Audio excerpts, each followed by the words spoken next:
Gordy once saw potential in Rick James, but behind the music was a dark side of him that Motown couldn't contain. The clash grew fierce until Gordy made a decision that changed everything. Join us as we uncover the reason why Rick James was banned. A desperate escape.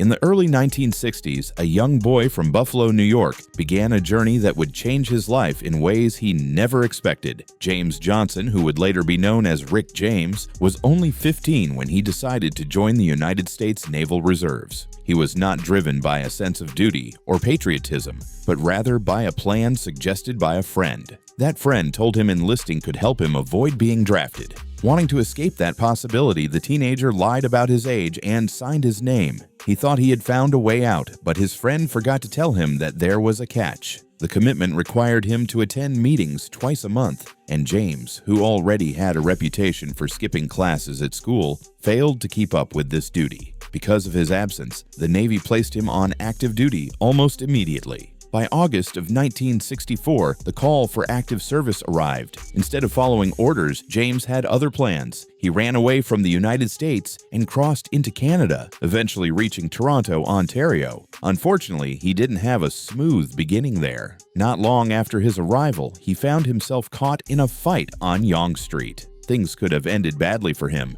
but two musicians stepped in and pulled him out of the chaos. Levon Helm and Garth Hudson, who were part of Levon and the Hawks, which would later gain fame as the band, saved him that night. That encounter opened a new path for him. They took him to a local bar, and inside, James jumped on stage with the band that was performing. That moment of chance shaped everything that followed. He soon became close with the members of the band, and through them, he met artists who were already carving their own marks, including Joni Mitchell and Neil Young.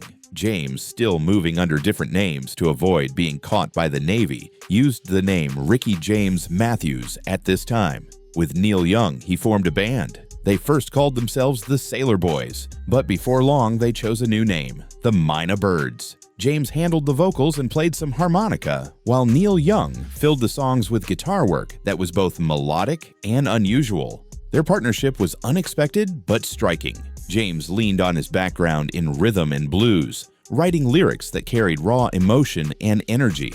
Young offered a different flavor with his guitar chords, which carried a sweet, flowing quality. Together they blended those two approaches, and the sound they made stood out. This blend brought attention their way and soon led to an important step forward. The Mina Birds landed a manager and secured a deal with Motown Records. It was a dream for any young musician, and that was how the group packed up and drove to Detroit. Once there, they entered the famed Hitsville, USA studio. They worked tirelessly, cutting 4 songs during their time there. The long hours in the studio began to take effect, and James once pushed himself so far that he collapsed on the narrow staircase that separated the recording rooms from Gordy's apartment upstairs. Detroit also gave him chances to meet artists he had admired from afar. Marvin Gaye and Stevie Wonder crossed his path, and the young singer looked up to them with admiration. Wonder, upon hearing his name, suggested he make it shorter. Ricky James Matthews became simply Ricky James,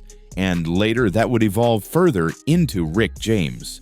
The recordings he made during those Motown sessions revealed a different side of him than the one the world would come to know years later. These early songs did not carry the slick funk style of his 1980s fame. Instead, they had a rock edge.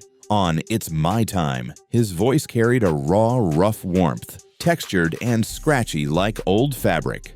On I'll Wait Forever, he delivered with a sensual grit that called to mind the swagger of Mick Jagger. Although the song showed his potential, they never made it to release. The Mina Birds Motown album remained shelved, and those recordings sat unheard by the public for many years. For James, that very period marked a key stage in his growth. His path had started with a lie. That choice forced him to run, but it also pushed him toward the streets of Toronto and into the company of people who changed his direction forever. But his troubles had only just begun. Facing the truth. Time to rise. In 1966, Rick James's life took a sharp turn when a financial dispute with their handler, Morley Shellman, caused problems that went far beyond money. During this conflict, Motown Records discovered that Rick James was living as a fugitive from the United States Navy. This truth could not stay hidden any longer. Motown executives decided to step back. They told him to clear his legal issues first, promising that once he sorted things out, he could return and continue his journey with them. Rick James was not yet 19 when he turned himself into the FBI. In May of that year, the Navy sentenced him to 5 months of hard labor for leaving without permission. He entered the Brooklyn Naval Brig, but after only 6 weeks, he broke out. His escape sent him back into hiding, living again as a fugitive. For 6 more months, he stayed underground until he finally surrendered for a second time. This time, he had stronger support. His mother helped him reach out for legal aid, and his cousin, Louis Stokes, who would later become a United States congressman, stepped in. Another attorney, John Bracken, a former Marine captain, also joined the case. Together, they fought to reduce the punishment. Instead of facing 5 harsh years of hard labor, Rick James' sentence was cut down to 5 months. He served his time at Portsmouth Naval Prison and was released in August 1967. Once free, he went back to Toronto. His return, however, was not welcomed. He faced another detention which slowed down his attempt to restart his career. His work with Mina Bird's bandmate Neil Merriweather was delayed, though they would later join forces again, first through Motown and later in Los Angeles. The struggles of these early years hardened him, but they also shaped the drive that would carry him into music history. Rick James eventually rose far beyond those troubled beginnings. By the late 1970s, he was pushing his way into the spotlight. In 1978, his song You and I made him an undeniable star. The song became his first #1 on the R&B charts, and it opened the door for a string of hits. Over the next decade, he earned 4 R&B #1s and 9 more top 10 singles. As the 1980s began, Rick James had truly arrived. His 1981 album Street Songs became a massive success, selling nearly 4 million copies worldwide. That album, loaded with funk, grit, and energy, marked the height of his career. Motown, which had once put his future on hold, now depended heavily on him.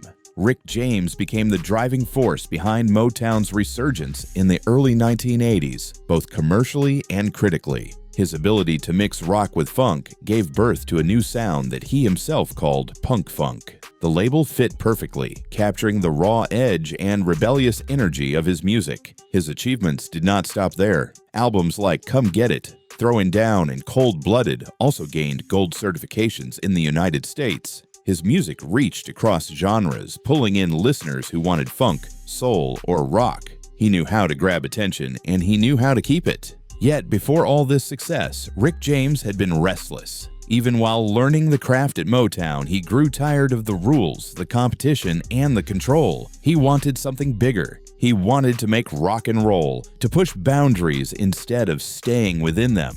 That hunger drove him west to California. It was there that he fully became Rick James, the larger-than-life figure the world came to know. But it was his talent and determination that lifted him out of the shadows. The fight for relevance. Rick James built his career on being bold, rebellious, and unwilling to hold back. This image made him unforgettable, but it also pushed him into constant conflict. At a time when substance laws were harsh and possession could send someone to prison for years, he openly promoted the use of it. He carried this defiance onto the stage, smoking during his concerts while singing songs like Fire It Up and Mary Jane. In several cities, the police warned him that he would be arrested if he lit up in front of the crowd. Yet he carried on, knowing very well the danger that followed him. Even his own record label executives failed to fully understand his message. Many at Motown believed Mary Jane was just a sweet love song about a woman, not realizing that the track celebrated illegal substances in plain sight. His daring attitude carried into other parts of his career. Rick James did not only provoke with hard substance, his confidence and wild stage persona pushed against the limits of what mainstream America was ready to accept. This became more clear in the early 1980s when MTV launched. The new music video network was starting to shape the way stars reached audiences, and Rick James wanted to take part in it. He created a video for his hit Super Freak and brought it to the channel only for it to be rejected. MTV claimed the content was too explicit for their audience. James, however, saw it as a deeper issue. He called out the channel and accused it of shutting out black artists. He spoke loudly about the lack of fair representation, demanding change. As the years went by, the tension only grew. MTV began showcasing artists like Michael Jackson and Prince, who became some of the biggest names in music. James looked at their success with frustration. He argued that they were being used as tokens, while many other black performers were still kept away from the screen. He even urged black musicians to pull their videos from the network in protest. His anger echoed through the industry, and he found support when David Bowie challenged MTV on the very same issue. Bowie pressed the network about the absence of black performers, bringing more attention to the fight James had already begun. Eventually, Rick James did make his way onto MTV, but not through his own work. It happened when he appeared alongside Eddie Murphy in the video for Party All the Time. By then, the moment had passed, but the struggle he had raised continued to shape the conversation. As the decade moved forward, his career began to slide. In 1989, his album Kickin' came out, but it was released only in the United Kingdom and failed to restore his earlier glory. By 1990, his relationship with Reprise/Warner Brothers had ended, leaving him without a major label to back him. Personal troubles and legal issues started to weigh him down heavily. He was no longer at the center of the music world, and the spark that once made him unstoppable began to fade. Then, almost suddenly, he got another chance. MC Hammer released You Can't Touch This, a song that took the unmistakable opening riff from Super Freak. The track exploded everywhere, and Hammer became a sensation. James immediately recognized his influence. Along with Alonzo Miller, who had co-written Super Freak, he took legal action against Hammer, pushing for credit on the song. At the end, James and Miller received shared songwriting acknowledgement. This not only gave them recognition, but also led to a Grammy win in 1991 for Best R&B Song. What had once been rejected by MTV now lived on in one of the biggest songs of its time. For James, it showed how far his reach had gone, even as his own battles with fame, excess, and controversy weighed heavily on him. However, things were about to get worse. The price of defiance. By the 1990s, Rick James' personal struggles were no longer hidden. Addiction had taken full control of his life, and people around him could clearly see it. He was heavily hooked on substance use, and his dependence grew stronger year after year. For 5 years straight, he admitted later, he was spending nearly $7,000 every week just to feed his habit. This reckless pattern drained him and pushed him deeper into chaos. What once had been a lifestyle of fame and music turned into long substance binges that consumed his nights and left him unstable and reckless. Things reached a breaking point on August 2, 1991. That day, Rick James and his girlfriend, Tanya Hijazi, were taken into custody. They faced charges that shocked many people and brought his life into the darkest spotlight. According to reports, they had kept a 24-year-old woman named Frances Alley tied up for almost 6 days during a week of non-stop substance use. The woman was forced into degrading acts and she was burned on her body with the heated end of a crack pipe. The charges stacked against James were extremely serious. He faced all sorts of accusations, and if convicted on all counts, he could have spent the rest of his life in prison. Even while out on bail for this shocking case, trouble still followed him. On November 3, 1992, still under the grip of illegal substances, he got into another violent situation. In West Hollywood, at the Sunset Tower Hotel, which was then known as the St. James Club and Hotel, he met music executive Mary Sauger for what was supposed to be a business meeting. Things quickly turned dark, and she later reported that James and Hijazi had beaten and held her against her will for nearly 20 hours. This second incident only added to the growing storm around him. Eventually, Rick James was found guilty of both crimes. He managed to escape the torture charge, which could have locked him up forever, but the other convictions carried heavy consequences. Even though he tried to argue that he had been treated unfairly in court, he could not deny the truth about his condition. He openly admitted that he had fallen into substance addiction and desperately needed help. Before his prison sentence officially began, he spent 8 months at the California Rehabilitation Center in an effort to address his substance use. After that, the court sentenced him to 5 years and 4 months in prison. While locked up at Folsom State Prison, his troubles did not end. Mary Sauger took him to civil court, and in 1994, she won the case. The court ordered James to pay her nearly $1 million in damages. The hotel and a private security company also had to pay around $750,000 for negligence. These legal battles piled up on James, showing just how much his choices had caught up with him. He remained behind bars for over 2 years before finally being released on August 21, 1996. When he walked out of prison, people noticed a different man. To those close to him, especially Motown founder Gordy, James seemed more grounded. He now focused on raising his young son, who was just 11 at the time. To many, he looked like someone who had been humbled by hard times and was ready to live differently. But there was an unexpected twist to his return. The music industry did not seem interested in a reformed Rick James. His reputation had been built around his wild, outrageous image, and when he stepped back into the spotlight with a cleaner lifestyle, the calls and offers started to dry up. What people wanted was not the man who had survived prison, but the defying performer they remembered. In 1997, James tried to rebuild his career. He put out a new album called Urban Rhapsody, his first release since prison, and went back on the road to promote it. That same year, he shared his story and reflected on his chaotic career in interviews for the VH1 documentary series Behind the Music, which later aired in early 1998. These interviews gave him a chance to open up about his highs and lows, showing how deeply his struggles had shaped his journey. But just as it looked like he might gain some stability in his career again, his health started to fail. In 1998, while performing on stage, James suffered a minor stroke.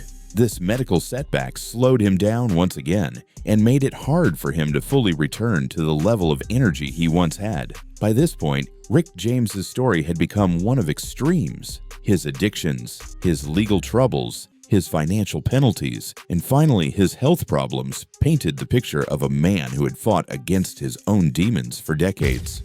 Gone with the music. After the wild success of Chappelle's Show, Rick James found himself once again pushed back into the spotlight. Crowds wanted to see him, interviewers wanted to talk to him, and younger artists wanted to work with him. The sudden interest was not something he had built carefully, but he knew how to grab it and hold on. He jumped straight into a club tour with Tina Marie, filling up venues and proving that he still had the power to draw people in. At the same time, the media came after him in large numbers, and he opened himself up to collaborations with hip-hop stars like Busta Rhymes, blending old energy with the sound of a new era. One of the biggest moments in this late comeback came in 2004 at the BET Awards. He appeared as a presenter, but what happened on that stage became something more than anyone expected. Taking control of the microphone, he delivered a message that summed up the way he carried himself. The audience, filled with celebrities, erupted with cheers, thrilled by the defiance in his words. As if that moment was not enough, James and Tina Marie followed with a surprise performance of Fire and Desire. Although his voice had weakened, the crowd rose to its feet, giving him a standing ovation. His notes might have been off, but what mattered most was his presence, his energy, and his refusal to fade into the dark. He still showed the same spirit that had once carried him through the peak of the 1980s. For those who watched him that night, it was a reminder of how much of Rick James' power came from attitude and image. Many people close to him later spoke about how he often blurred the line between the man born James Johnson and the wild figure he created for the stage. The character he built had taken over everything, leaving little space for the man underneath. But this comeback did not last long. Just a few months later, in 2004, Rick James passed away at the age of 56. His heart gave out after decades of pushing his body too far. The heavy drinking, the hard substances, and the reckless lifestyle had finally caught up with him. Only weeks before his demise, he gave an interview where he spoke openly about how extreme his life had been. He explained how much money, time, and energy had gone into feeding those habits, admitting that he had burned through fortunes and possessions as if they meant nothing. He described yachts, planes, houses, cars, and endless nights of excess that left him drained and broken down. He recognized with a sense of regret that he had gone too far and lost control of himself. The world already knew about many of these stories because they had followed him for decades. His reputation for illegal substances, women, and wild behavior often overshadowed the music itself. Back in 1979, years before his peak fame, his lifestyle nearly claimed his life when he was hospitalized with hepatitis. That brush with death showed early on how dangerous his path was, but even then, he refused to slow down. When he passed away, he left behind unfinished projects. He had been working on an autobiography that he titled The Confessions of Rick James, Memoirs of a Super Freak, along with new music. The book was published 3 years later in 2007 by Colossus Books, featuring a cover that even showed his tombstone. Music journalist David Ritz, who had worked closely with James, later explained that the published version did not fully capture what James wanted to say about his life. Ritz decided to take what they had worked on and shape it into his own version, which he released in 2014 under the title Glow, the autobiography of Rick James. This second book painted a different picture, more raw and more direct, showing the complex layers of a man who both created and destroyed himself. Even after his demise, Rick James' story continued to stir up interest. Documentaries, books, and retellings often focused heavily on his outrageous reputation. The scandals, the wild nights, and the constant clashes with health and the law made him faster than life. Yet behind all that, there was also the image of a man who, despite all his struggles, never stopped stepping back into the spotlight when the chance came. He had faced the cost of his own excess, but he still knew how to make people pay attention. His final years were short, but filled with reminders of the wild force he once carried. The tours, the interviews, the award shows, and the books all built a final chapter that showed both the strength and the destruction inside him. Rick James left the world in the same way he had lived in it, making sure his presence could not be ignored.